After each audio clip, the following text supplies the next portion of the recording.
All right, we are live. Welcome to the Cedar Commissions in-person application workshop. My name is Alana Horton. I'm administering the program this year. I'm sure we're gonna have people walking up in throughout this, so I have put a little guide over here, which our live stream viewers can't see, so I will talk it out for you. From 10 to 10:30, we're gonna just kind of walk through the application. I'll just tell you in person sort of all the things. I had a PowerPoint prepared for this, but I think our HDMI cable is dead. So I'm gonna just be talking it out. There should be paper copies to reference on each of your tables. And if you're watching online, you can see the same thing on our website. So thecedar.org/cedar-commissions. So I'll just walk section by section for those first 30 minutes. And then I've kept like 30 minutes for Q&A. So if you have questions based off this, any preliminary things you're wondering, feel free to let me know and we can talk about that. We'll take a quick break between the Q&A, just for like if you need to use the bathroom, if you need to get some water. Of course, take care of yourself as we go. So if you need that sooner, feel free to get up. I won't be offended. And then from 11 to 11:20, we're gonna do some free writing activity, sort of based on what you've heard. I've set aside some questions, so you'll do 5 minutes of free write on each of them. And then we're gonna do a exercise where we pair with partners to kind of talk through each other's projects. And then there'll be another session of like 20 minutes at the end for more Q&A and share backs. And then I'll be around for another at least 30 minutes. So if you have other questions that you wanna talk one-on-one about, I'm here for that. And if you're listening online and want to send stuff via email, I'm happy to take it that way too. So yeah, I think since there are kind of few of us, I'd love to know who you are. So like I said, I'm Alana Horton, but if we can go around the room, I just would love to know who you are. Yeah, my name's Eric MC Gonzalez. I'm a composer and a sound designer and a performer. I moved to Twin Cities about a year and a half ago from Cleveland, and I've just kind of been trying to work more around the Twin Cities. It's kind of been a little bit slower than I liked, but this commission looks really good, so hopefully this workshop helps me get it. Yeah, I'm Eli Walker. I'm a bassist. I've been here for pretty much my whole life, except for a couple of years I spent out on the West Coast. But yeah, I've just been looking around for musical opportunities, seeing what's up. So I'm here. I'm Catherine Davis. I'm a composer. I'm from Seattle. My background is in film. I produce film and television commercials, and lovely working with the composer. Realized that's really what I want to do. I have a degree in musical theater, so music's always been important. But I'm trying now to use music as a political platform. I'm Dan Dukic. I'm a composer and sound designer, songwriter. And, starting to germinate on some ideas for this commission, so excited to see what happens. Hi, I'm Christian. We, she, her, and they, them. I'm a musician, and I'm really interested in the intersection of mental health and music as sort of an avenue for healing trauma. My name is Sanjay. I guess would be a composer as well. Play guitar, singer, songwriter. I just been looking for more opportunities and just looking for different ways to be able to grow professionally as an artist. Now that I'm claiming myself as an artist, and just yeah, looking for new opportunities. So it seems like a really good start. Some of the other organizations that I've found recently, some of the coalitions I just joined recently. So I feel like I'm just getting connected into the actual community, even though I've been doing this for a while. A lot of street performing, busking, is what they call it. So looking to actually, build an actual network and community and grow more professionally. So I guess I'll be considered an emerging artist. So yeah, that's why I'm here, to get some more resources. So. Awesome, thank you. All right, I'm gonna dive right in. So first off, I'm gonna disconnect this because that's not helpful anymore. So welcome, the Cedar Commissions. It's a big program of the Cedar Cultural Center. If you've never been here before, we're a nonprofit and mostly known maybe as a music venue, but we do other programming as well as this commissioning program, which is one of my favorite things that we do at the Cedar. Our mission is to promote intercultural appreciation and understanding through the presentation of global music and dance, and we're committed to artistic excellence and integrity, diversity of programming, community outreach, and support for emerging artists. And I think that the Cedar Commissions kind of lives at the intersection of a lot of the things that we're committed to. And this is a program that has actually been going on since 2011. Back then it was called the 416 Commissions, because we're at 416 Cedar Avenue, but no one knew what that meant, so we changed the name. And it's taken a couple different forms since the beginning. When people were commissioned, but the shows were every week for like a month and a half. At this point, what the program looks like is we commission 6 early career or emerging Minnesotan composers and musicians. And the shows are presented in one weekend with 3 acts on each night.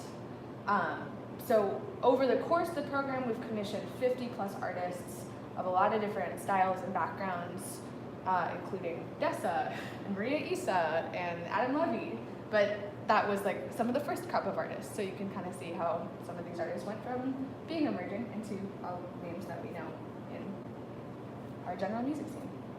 And it's been funded by a grant from the Jerome Foundation since the start of the program. So we're really thankful to the Jerome Foundation for making this possible. So that's sort of what is the Cedar Commissions? What do Cedar Commissions artists do? That's the next section. The main thing is creating 30 plus minutes of new music for the Cedar stage, and creating that music between September 2019 and February 2020. We don't have the performance dates locked in stone yet. We usually do it around the schedule of the cohort of artists that are selected, but it's generally been the first or second weekend in February. And we define new music as music that has not been previously written, composed, recorded, or performed. So I know that there was a question from someone in advance of this wondering about using material for the commission that they're currently working on, along with new material as their focus. And so just off the bat, I would say 100% new is the way to think about this. It should not be something that you have previously written and composed. It really should be stuff that is newly generated between September and February. Of course, I feel like as artists, we're always drawing from various parts of our background and self all the time. So what is that? But just trying to conceptualize it as something that is new and beyond a project that you've worked on, or beyond something that has been previously written or in the works for you. Artists debut this new work at that live public concert I was talking about at the Cedar. Like I said, there's 2 nights of 3 performances each, which is why we try to be pretty strict about 30 to 45 minutes as like the length of the commission, because it gets a little crazy to go longer than that with 3 acts in one night. Though we've been getting progressively better and better about diminishing the set times between things and just making sure that the evenings really flow in a way that makes sense for all of the pieces and for the audience members that are coming. Artists also are required to attend 6 cohort meetings, which we hold every month at the Cedar from September to January. Those are opportunities to meet with past people who've gone through the Cedar Commissions, to get artistic feedback on what you're working on, to meet with our technical crew to see how you're gonna do your show and how it fits into the Cedars Hall and our technical specs. We change kind of the theme and what we're working on every month. And it's ideal if you're able to come in person, but we also are able to make accommodations to call in or otherwise be present in another way. And then finally, artists are required to participate in a wrap-up meeting in March and complete an evaluation. And then the next part of this is obviously, what do Cedar Commissions artists receive? So straight off the bat, in September, each of the 6 artists will receive $3,500. That's sort of considered the main amount of the commission. There's also a $1,000 stipend, which is intended to be used for production expenses. And I think that this can be a little confusing sometimes of what that means. Basically, with how our hall operates, we're not able to offer much time in the hall to rehearse pieces, except for the day of the show. So if you are wanting to spend additional time in the hall, work on stuff, that's money to be able to pay a sound tech to be present, which is a $250 charge every time we bring a sound tech into the room and turn on the board and whatnot. That stipend can also be used if you are looking to rent any backline or get anything that would be used for a final production. There's stuff we have here that can work, but if you're looking for something nice, isn't going to, like our projector, which is about 20 years old and the color contrast is a little weird. So sometimes people who have had projection elements as part of their production have actually sought to rent a projector to kind of supplement that. But whatever you don't use of that stipend, you're not required to use any of it. You don't need to have any rehearsals in the space. That gets paid out to you on the night of the final performance. So there's some artists who are like, I'm totally comfortable coming in, sound checking the piece, and that being what it is. We give you a lot of time to talk with our technicians in advance of your show. Basically in November and January, there's a lot of in-person meetings, and we're able to create pretty good stage plots and whatnot. So some people don't use it at all. Some people that are doing more intense stuff in the hall, like Joe Kellen last year, used a lot of that stipend, but that's what it's intended for. So it's kind of separated out for that reason. Artists also receive artistic mentorship. I think we have had Reynaldo Moya of the Schubert Club come in and give feedback for the last couple years. We're thinking of adding in a bigger mentorship element to this as well, just so that people have someone to have a little bit more of that artistic feedback on an ongoing basis outside of our monthly meetings. You'll also receive administrative and marketing support from Cedar staff. We help you write your show blurb, we help you get it out there, we do all of the press releases for it, we're pushing it to outlets, we're putting it in our newsletter, and we're always here to give that administrative support. And then we also do take high quality professional photos and video of the final performance and are able to give that to you. We're also experimenting with seeing if we can do a full multi-track recording of the final performances as well, so you could also mix and master that, but that's TBD for this year, so we're figuring that out. We also take high quality professional headshots of you, so you get to keep those too. So that's sort of what artists receive. And then going down to this next section, who is eligible for a Cedar Commission? So applicants from all musical genres and styles are eligible. This is not a grant for composers versus musicians. However you identify, if you are an artist making music, however you want to call yourself in that sphere, you can be eligible for this grant. As long as the primary focus is the creation of new music, you're in. We're also committed to supporting the diverse cohort of artists that represent our stewardship of global music, partnerships, and community, so we really encourage Indigenous people and people of color to apply for this commission. The one real eligibility guideline that we talk about is that you have to be early career / emerging artist to be eligible. And we get a lot of questions about what exactly does that mean. We've given a definition here that you can have a focused direction and goals, even while still developing their artistic voice, have yet to be substantially celebrated within their field, the media, funding circles, or the public at large, and are vocational, as opposed to avocational, academic, amateur, or educational artists. So for me, I'm like, if you've ever made money off of music, if you've ever played a show and someone gave you some money, I think you're vocational to me. I think that that counts as, moving towards a career. So there are some questions in the application itself that kind of ask you to explain how you're an emerging artist. So we'll talk about that a little bit more a little later on. And when we do the writing exercises, there's a couple questions that are kind of digging at what that means, which is specifically, how does this kind of bring you to the next step of your career? If this is where you're at, how does it help lift you up, lift your career, lift your work? if I'm going too fast, please let me know. I tend to be a fast talker, but I'm sure you will tell me. And so the next thing is you have to apply as a lead artist, not as a group, to be eligible. The main thing here, from what I heard, I don't think any of you are applying as part of bands, but you can't apply as like a full band. There needs to be one lead point person that is leading, composing, creating the work. You can work with collaborators as part of that, but it needs to be kind of your vision, your voice, leading the project is the way I really describe that. So sometimes people have worked often in a jazz format of like giving charts to musicians, but they're maybe creating their solo. And that's okay for us in terms of these projects. It's okay to have collaborators providing input as long as you are creating the whole structure, overarching thing that the piece is, and that is kind of felt in ownership by you. So only one application per lead artist is allowed, so you can't submit two.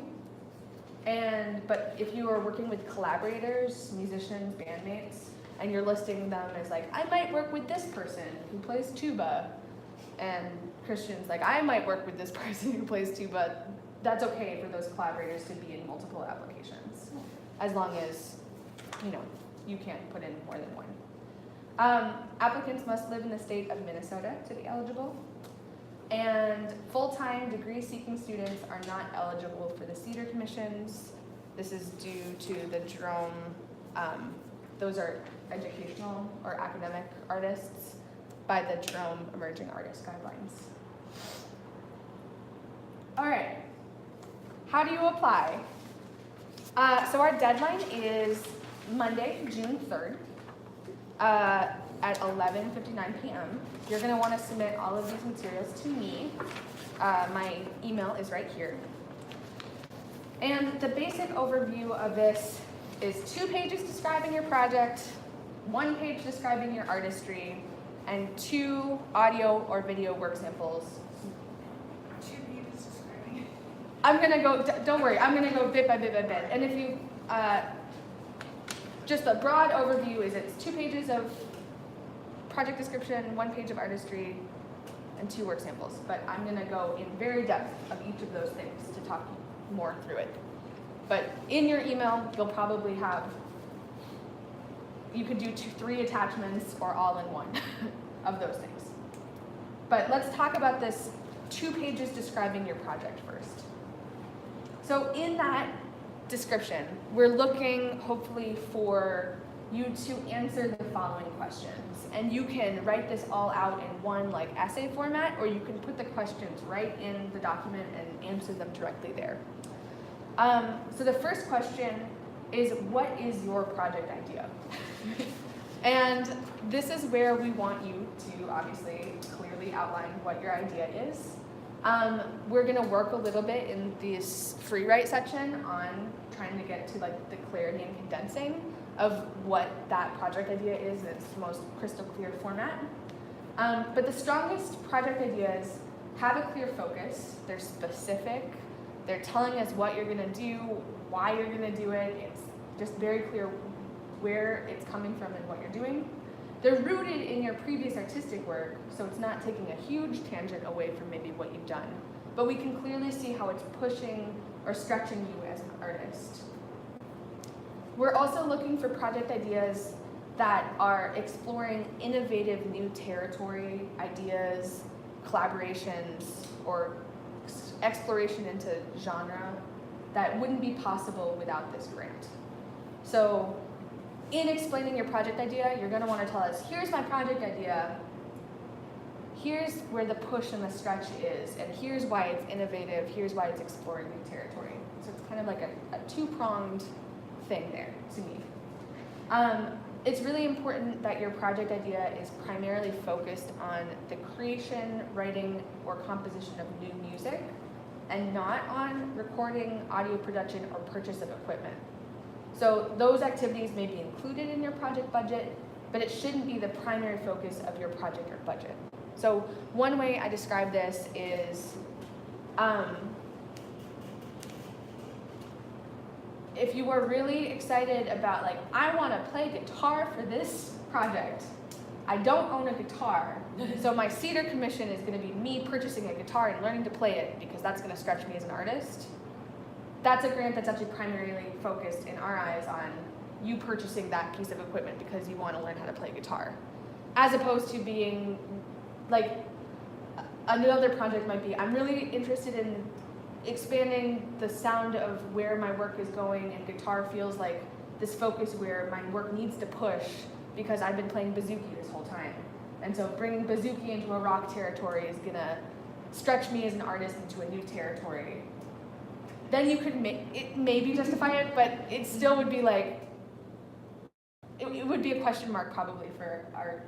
So that anything that where you're like spending a big portion of your budget on buying an instrument, you should just be really careful about purchasing equipment because this is specifically a grant for commissioning new music. It's not an equipment grant, and that is a difference.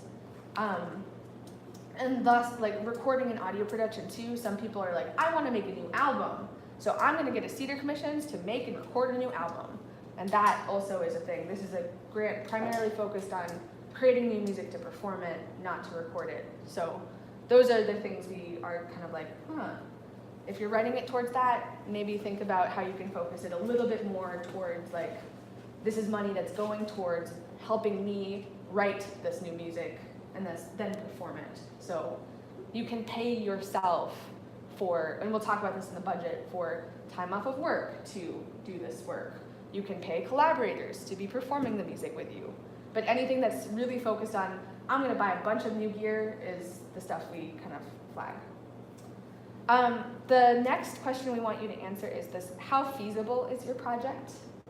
And this is this question about kind of budget and timeline. So I know we had some questions about how to think about a budget or what level of detail you need to get into to describe the project. This is mostly, we just want to make sure that you have a realistic idea of maybe the costs of what you're putting together. So if you're proposing, I want to work with a 12-piece orchestra, I'm going to pay all the musicians $50 and the rest of the commission's going to me, that would be something like, we're not sure that this project is feasible because we don't think you can find 12 musicians that will be paid $50 to do this work. So depending on how you're scaling the project, does it feel like you've put adequate thought into how collaborators are going to get paid if you're doing it that way? Are you creating enough space for yourself to make the work? Like I said, many people have paid themselves to be able to spend time away from work or other things they're doing to be able to create these works. Some other things that I've seen incorporated into budgets are mentors, or people, it's like, I really want to work with this person to help guide how I'm thinking about this part of it, so you can put money towards that if that feels like an important part. I saw this specifically with a research grant. Like there was a project that was really looking into murder ballads, and there was a amount spent on being able to consult with a historian more in depth about these stories to be able to kind of go deeper on that level. So we're not looking for a very strict, like, to the line, like, here's exactly what I'm gonna spend. It's more of like rough amounts that will let you achieve the project that you've outlined. Of like, I'm not exactly sure how I'm gonna allocate everything yet, but I think a rough breakdown would be this amount for me, this amount for my musicians, this amount for some extra costs. And then you can, for the production expenses, you can just say, I plan to do a rehearsal, and so I know I'll keep some of that, but I'll use the rest of the production expenses to pay out my musicians. That's a fine thing. People have often done that, of like, at the end when I've left, I'm also gonna divvy up among people. And just in feasibility, it's important to remember that your work will be performed along with 2 other projects. So that's where the 45 minutes in length and stageable within the Cedar space comes in. I've seen some commission applications in the past that were like, I want to do a 2.5-hour long performance. And I'm like, that sounds amazing. It won't fit with what this is. So just keeping that in mind too, of just kind of length. And we always tell people, it's okay if a commission isn't like the fully fledged version of a thing. It could be like the first half of a project that you're thinking of in full. If it's like the real thing needs to be an hour and 30 minutes long, but the commission's gonna let you do like a draft of this first part and chunk of it and move you forward in that direction, that's also okay. You don't have to do everything. And then, I'm sorry, I know I'm running a little above time, but I'm gonna keep going. And we'll leave some more room for Q&A as we need. So, how will this project further your career as an emerging artist? So this is a chance for you to tell us how you are an emerging artist and how it's gonna help the next step of your career. I think it's helpful to really answer the question, where are you now, and where will this project help you get to?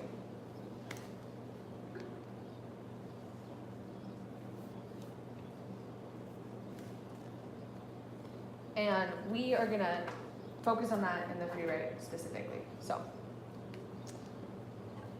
Okay, so that's the project description. Those 3 questions on those subjects. The next part is 1 page, okay. Before I get into that, I actually have a slide talking a little bit more about this pushing or stretching, which I think is helpful. Really, the question I ask people when I talk to them about their projects is, have you done this before and could you do it again? If your project idea, if you've done it before and you could do it again, it's probably not the project for the Cedar Commissions, because it's where you're at as an artist right now. Like, you've done it before, you could do it again, it's in your comfort zone, it's in your wheelhouse. So how do you find a project that you haven't done before, and it's a little bit of a stretch or a push for you to get there with where you are right now? And it's in that space of pushing or stretching that I think that's what this grant is hopefully trying to do for artists, is like providing the resources, space, time, money, support to have a little bit more of that push or stretch that's a little bit beyond the comfort zone right now. So we really want to know how receiving this grant is going to help you explore those innovative new territory ideas, collaborations that are outside the comfort zone by a little bit. And in previous projects, some examples of what I've seen that look like are a lot of people exploring new genres or sounds. So an example, Zach Baltic a couple years ago, he's a percussionist, and he was really interested in like creating distortion on marimbas with contact mics that then were working with like a drum set and a bass clarinet and like trying to like distill down what that was. So he spent a lot of time with that. We also had Kashimana this year.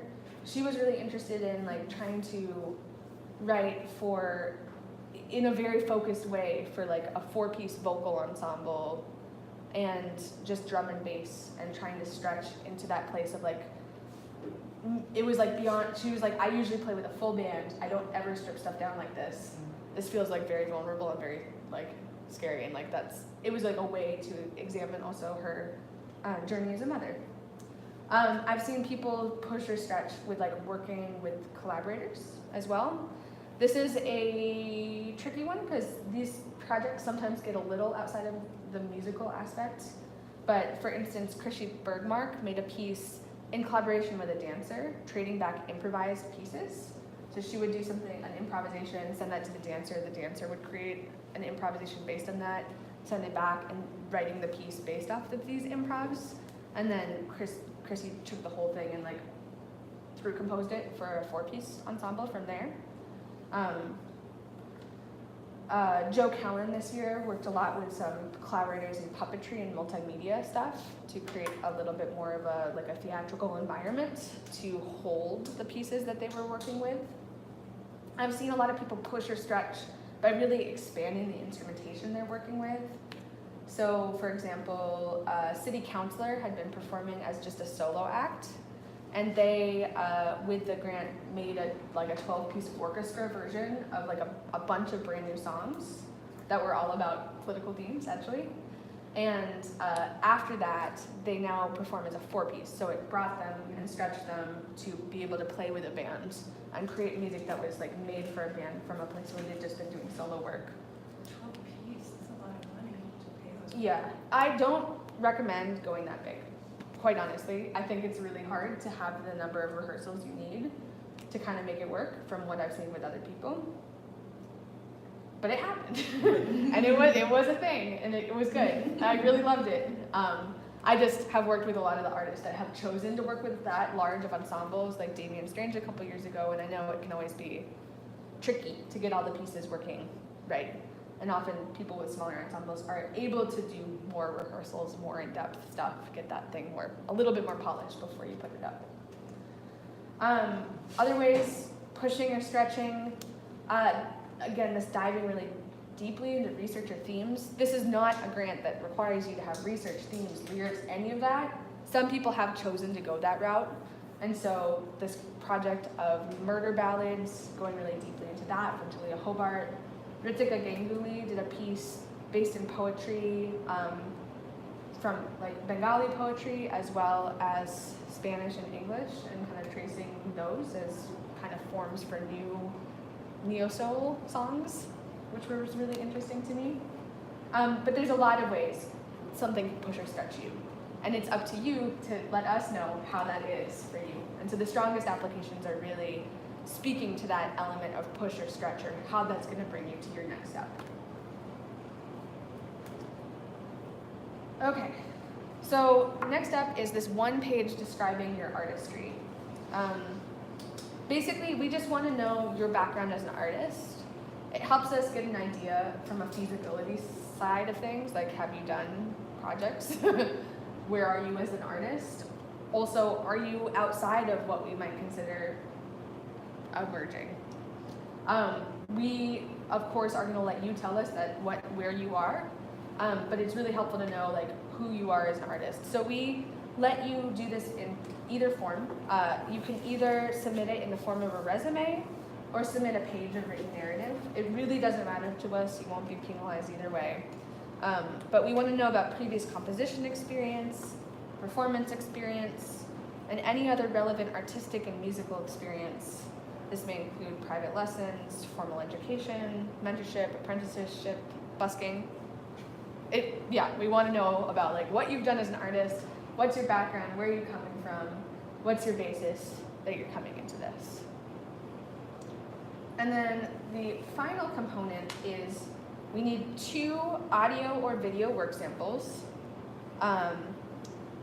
And the total of those 2 work samples must be no more than 5 minutes in length.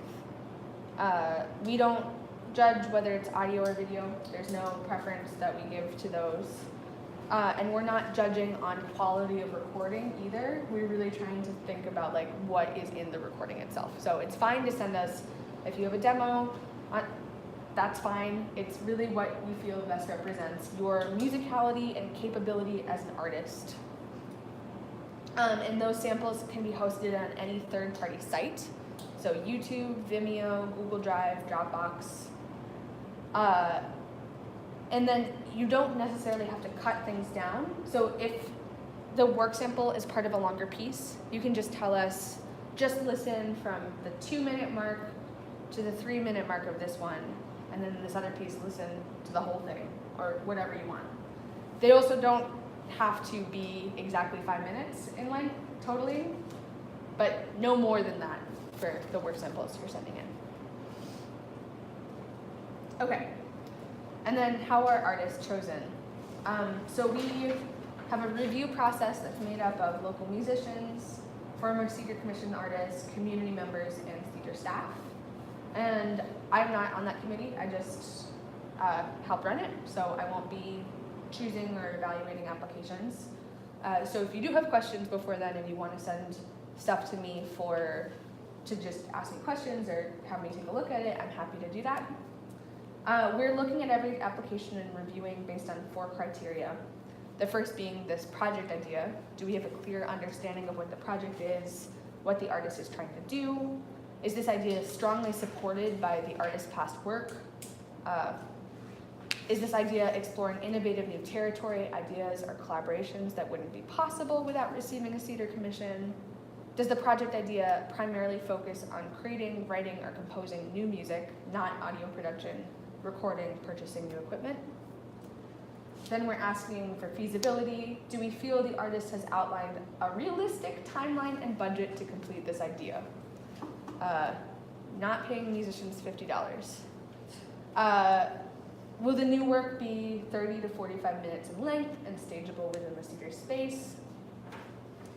We are looking at emerging artists. So do you demonstrate how you're an emerging or early career artist based on the definition that we talked about? Do you demonstrate how the project is going to support the next step of your career? And does it seem like this project is going to push or stretch you into that next space? And then finally, work samples. Do the work samples give us a strong idea of the artist's musicality and capabilities? And do those work samples support the rest of the artist application? So if you read a whole thing about how you're going to do a classical quartet and then your work samples are heavy metal, we might be like, we don't know how to judge the application you put in based on the work samples you gave us. They don't have to be completely aligned, but there should be a little bit of like, oh, we can see who you are as an artist and how that's leading into this based on the work samples you provided. Yeah, and I think that's it. We're gonna notify everyone about whether they received commissions or not no later than July 15th. We'll announce winners on August 1st, and we will provide feedback on applications as desired, both as in this lead up, I can take a look over drafts or things if you contact me, but also once we let people know whether they received things or not, I'll have like a sign up link for quick phone calls, and we can talk about your application. So that's the application. I'm happy to take questions now. I have one. Yeah. I'm not understanding if I show a sample of something to you that's like the project I'm going to do, then that's not stretching me. So I don't understand why you can't show, punk rock music that you want to do classical. If I showed you a classical piece that I've written, then that's not stretching me. So how do you handle that? Yeah, I mean, what I would say to that is it's just as long as it's contextualized in your narrative, that's great. So if you say like, in the past, I've done classical pieces. They've all been like this. I've never had the opportunity or the ability to do a classical piece that stretched me like this. I'm proposing to do a classical piece that stretches me like this, but you can listen to the music I've done in the past that was like the other thing. That's one of my work samples. Or in the case you're talking about, it could be, I've been in a punk rock background for my whole life. I make punk rock. I really want to try to reorchestrate the things I'm thinking about, but put them on string instruments. I've submitted some punk rock work samples, but what I'm really interested in is like orchestrating for strings. And you can see in my resume that I have some understanding of what that means. So it's not, I'm not going to fail in doing that stretch. Because we're trying to find that balance of like, it's stretching you, you're going out of your way to try something, but it's not something you're going to fail at. If the format is the same, but the topic is different, and the music would be different. That totally could be a stretch based on content or research. And then you're talking about like, I've never had the chance to take my music in this direction. And then this commission is gonna give me the opportunity to deepen and go into that direction in this way, which I couldn't do without it because of this. Does that make sense? Yeah. Thank you. Can I ask about the separate productions type? So I think you said this, but it doesn't necessarily have to be used for an in-space rehearsal. That can also just be musician pay or collaborator pay. And it doesn't need to be, that can be at any point in that timeline. So those funds, are they available? We pay them out on the night of the show. So that $1,000, you get one check in September and one check in February. I see. And the main reason that this happened, actually, it used to be all combined into one amount. But then artists really wanted to rehearse in the space, but had spent all their commission funds. And then it was like, you have to pay out of your pocket to use the space. Right. So it's trying to create a little bit of that wiggle room to make sure that you're okay, you can use the space as much as you want. Sometimes you don't know what your piece is going to turn out to be until you get closer to that, so it's hard to say whether you're going to want to be in the space or if that feels important to you. But we're also considering for next year maybe making an amount smaller, but it gets paid out in the night of the show. Because of that, a lot of people have used it to also help pay out their musicians. Because you get the check that night, and that's when people have played it. I have another question. Mm-hmm. So it has to be 45 minutes? 30 to 45. So Minimum 30. if you're doing a video, can you do a series of smaller videos to equal that? Or Mm-hmm. Oh, sorry, for the final performance? that all tie together? You know, like if you do 4 videos that are 15 minutes each? Totally. It doesn't have to be one continuous piece. Many people have done song cycles. Of like, I'm gonna do 7 songs for this, and I'll play the songs in that order. Some people have done, I'm just gonna play through for the whole 30 minutes, and that's my piece. And I don't stop, there's no breaks. We're happy for you to do either version. And you can definitely propose to do, I'm gonna do 4 things that add up to that time.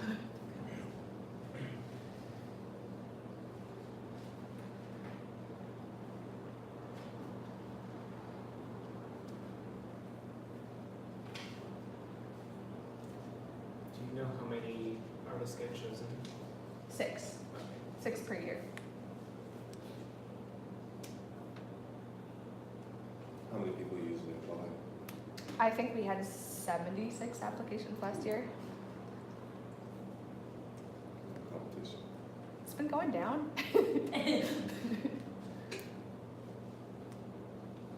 And one thing I've told people is some of the artists that were in the cohort this year had been applying multiple years. So sometimes, I know that there was a question in advance of what's the difference in applications for the top group that make it to a final round and the people chosen from the final round, like second best versus winner. And it is really close sometimes. Our panel is evaluating applications with a rubric based on what I talked about, evaluating based on those questions. And then from there, sort of, there's a list made, and we always select a top 6 and then like the next 6 in case people have to drop out or if there's things that happen. So sometimes you can get very close, and it's just sometimes up to like the panel or the year, and applying the next year has made a difference for a lot of people. Do you get notified if you are, sort of move on in rounds like that? Mm-mm. No. We notify everyone at the same time. Yeah. And you wouldn't be if you were like an alternate situation? Probably not. No. We've just kept those on reserve. This last year, we did actually go into our alternates. Someone had to drop out like a little bit into the commission process.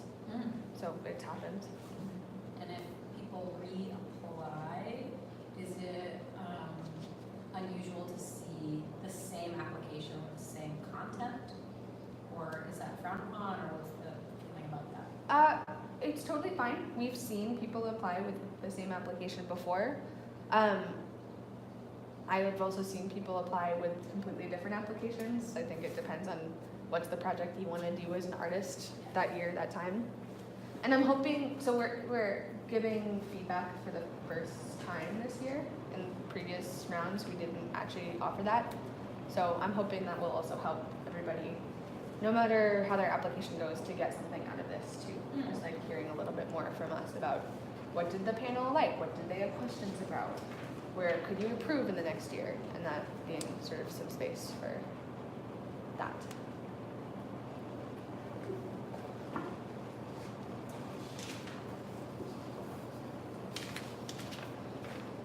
Other questions?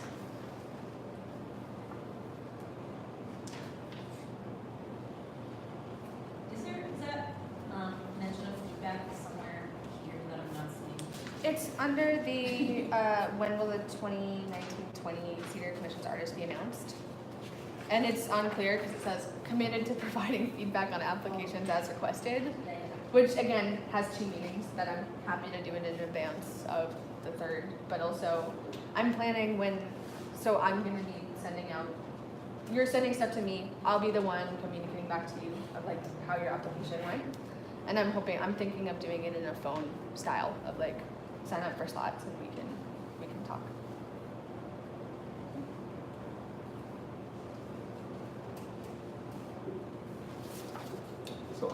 application is due June 7th, June 3rd. 3rd. I've never been here before. Can we look around afterwards? Yeah, absolutely. I think even if there's like not a ton of questions and answers, we can maybe even just roll through that in this like 10 minutes if that's okay. And I can take our friends on the live stream there too. And who sits on the panel for making the decisions for us? It is we don't make the panel public, but it is local musicians, former Cedar Commissions artists, community members, and Cedar staff, though I don't know if there's actually going to be staff on it this year. We're moving away from having staff on it at all. And the feedback is like final, or feedback happened after you've seen it, right? Yep. Without any acknowledgement of like, this is how this is going, this is how this is being We received. do That's- all of the, it's in the course of a weekend that all the decisions are made. So there's not a round two, round one kind of situation.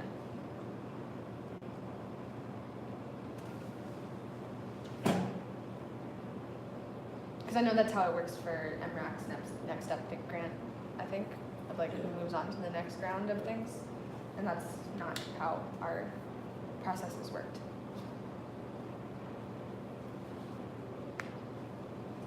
All right, do you want to take a walk through of the space? Yeah. All right. Okay. Okay.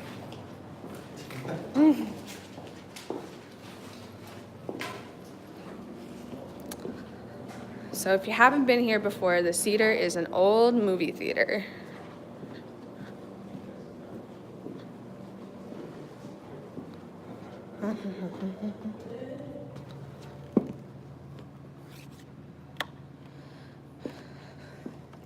Yeah, please.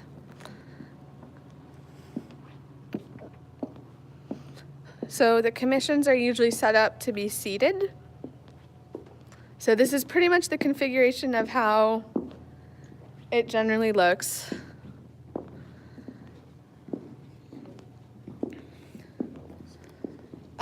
We have a full capacity seated of 450 and standing 625.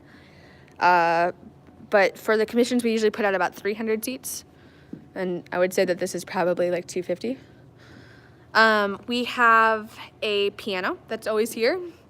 We do recommend that if you plan to use the piano in your piece, you make sure you budget for a piano tuner because it's not guaranteed that it will be in tune.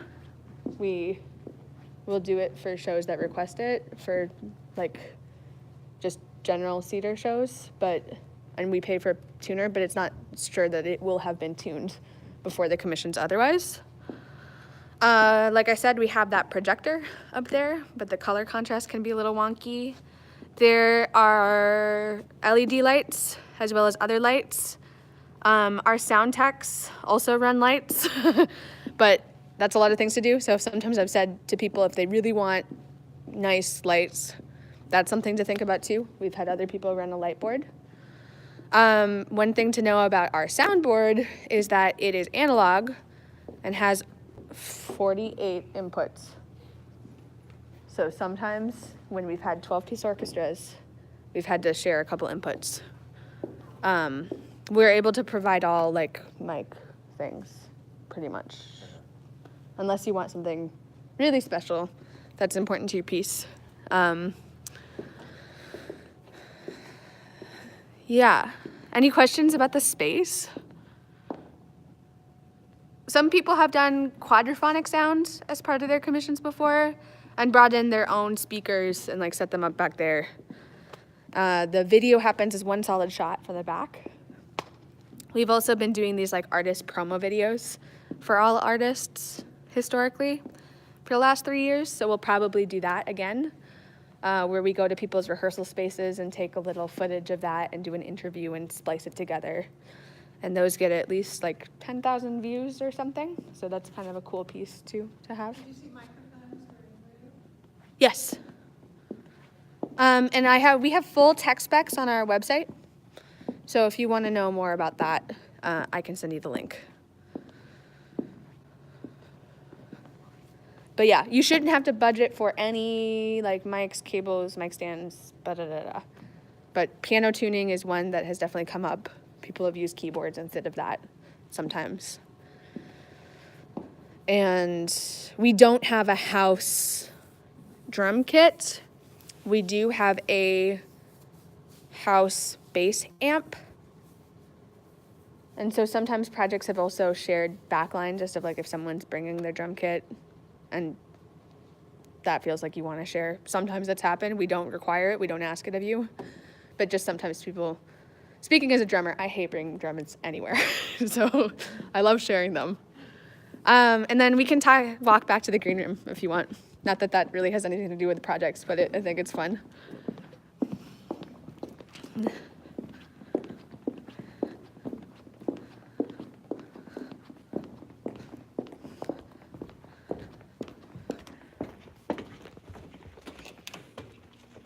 Wow. This is where Bill Callahan's gonna microwave his burrito. Yeah, That's cool. right there. So this is where you'll get to hang out before your show. Yeah, and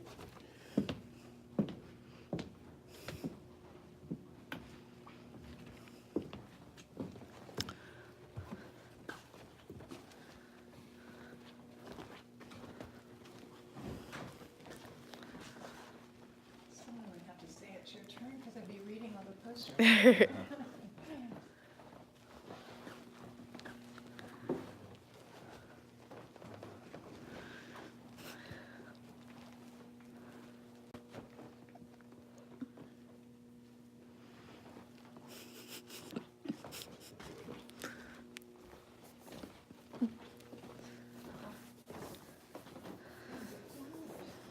yeah.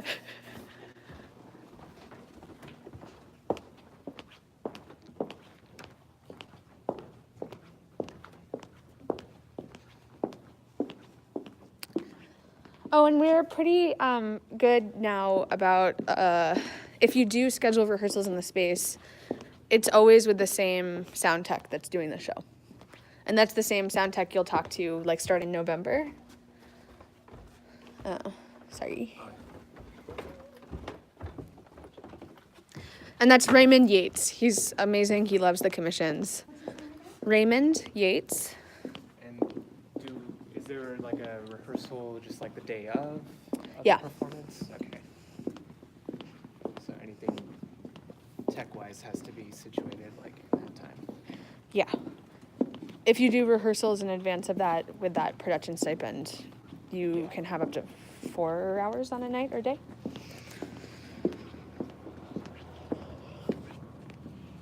Okay. Yeah. Well, I'll leave the light on. If anyone wants to wander around more, feel free. I think we'll take a quick break and then come back and do some writing stuff.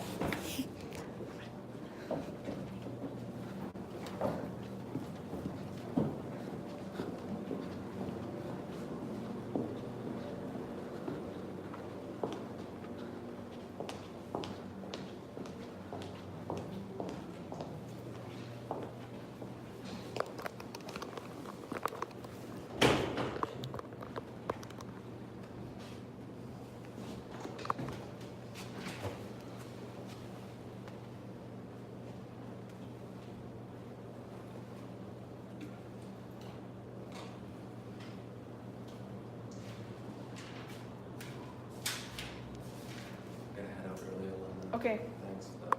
Yeah, I hope this was helpful. Yeah, for sure. It's gonna get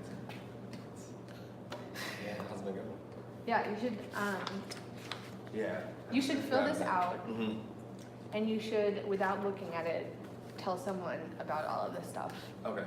And then they should tell you what they heard and what questions they have. Right on. That's my suggestion. All right. That's this exercise. Yeah, I know. I saw that. I was like, oh, that's probably like the actual, Yeah. the biggest. Yeah. There's like a few ideas. How did the online? There's like an online thing last I've week? had a lot of technical difficulties overall, but it's been good. Yeah.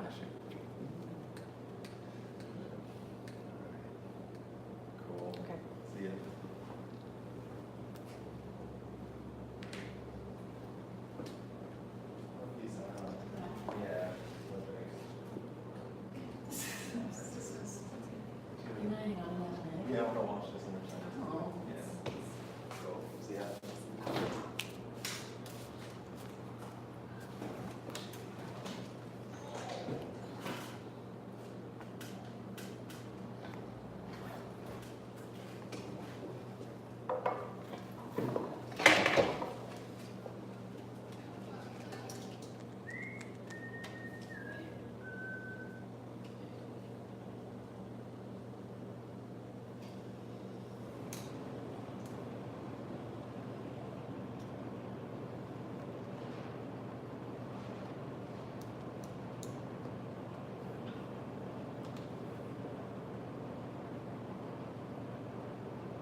know we're missing one person, but I think we should get rolling on this. So this is just a free write exercise.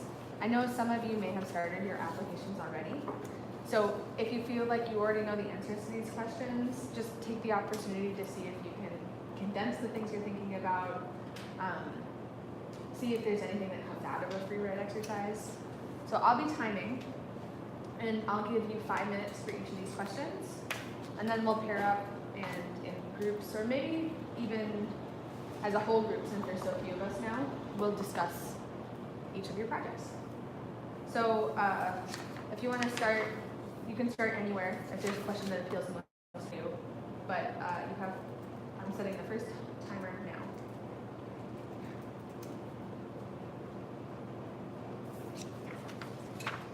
So ditto for online. That's backwards. You're gonna wanna think about writing down who are you as an artist.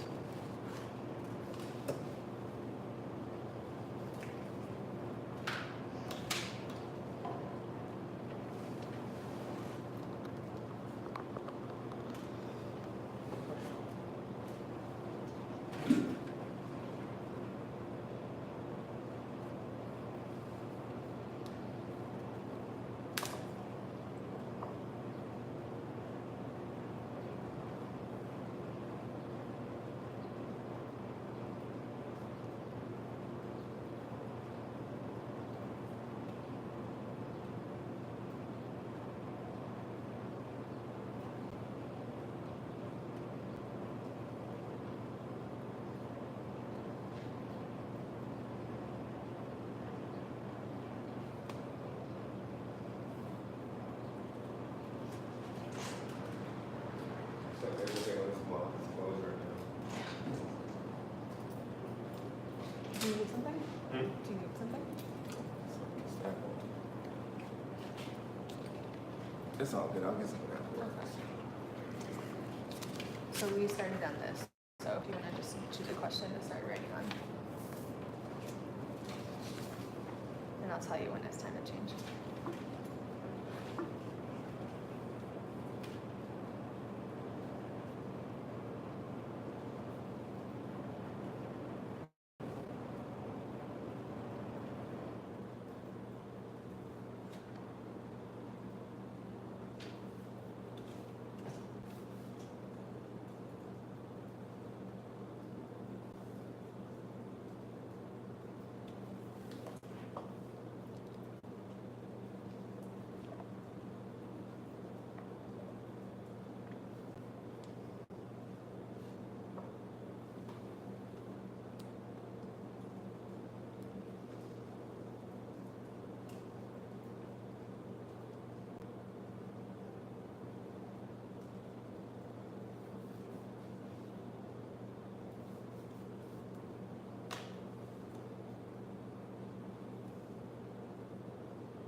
Does it have to be 30 minutes of music? Okay, so the music has to be at least 30, even though you have images and stuff, you have to at least, okay.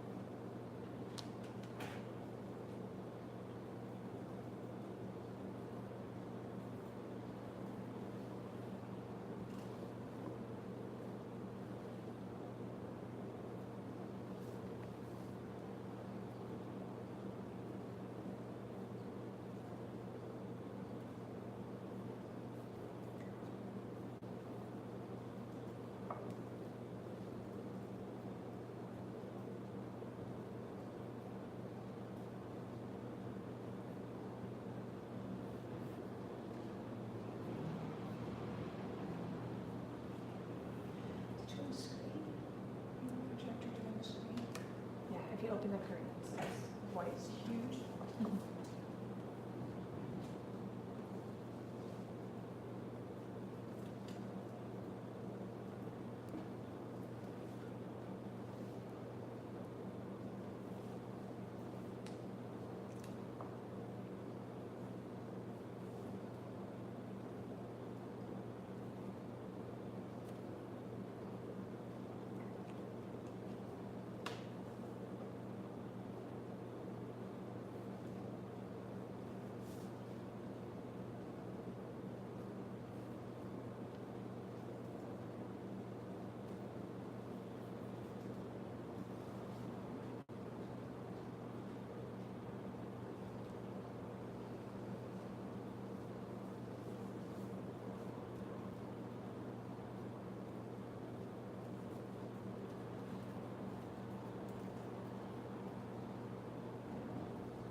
and switch to the next question.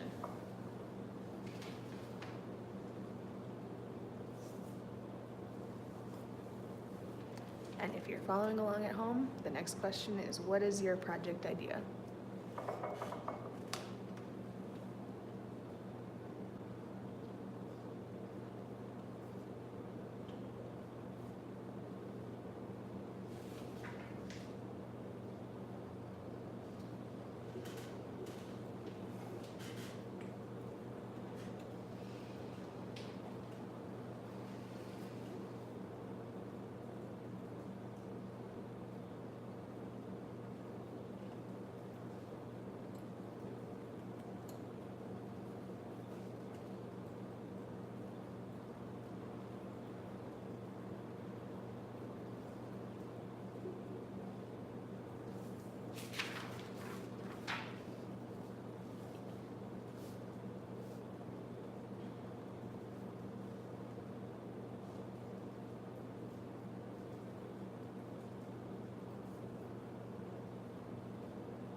And move on to the next question.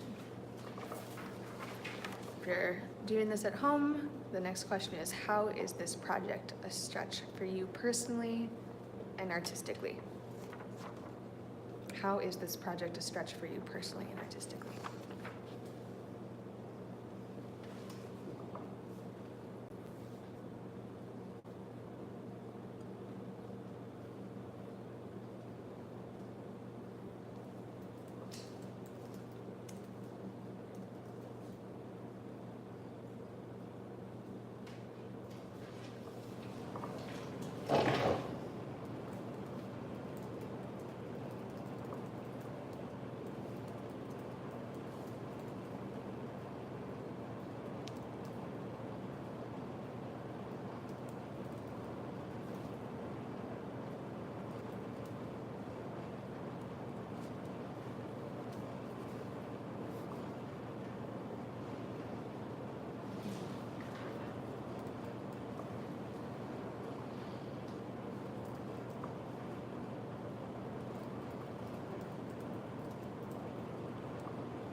Bless you.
And finally, you're gonna wanna start working on that last question. And that is, how is this your next step?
Just about a minute left.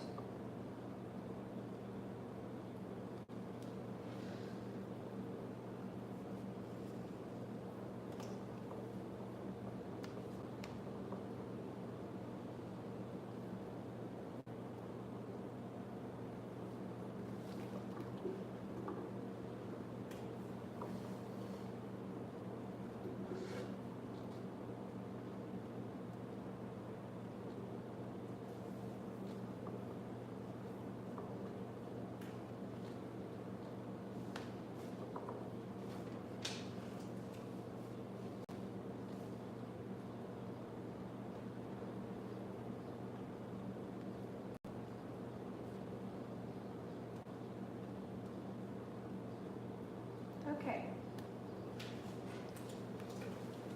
Great. Thanks for doing that. Thanks I for know. letting us do it. That really helped. Did it? Okay.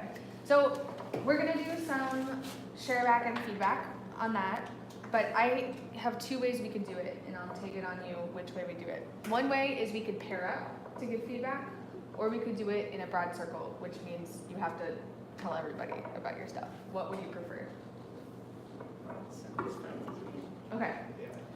So here's what we're gonna do.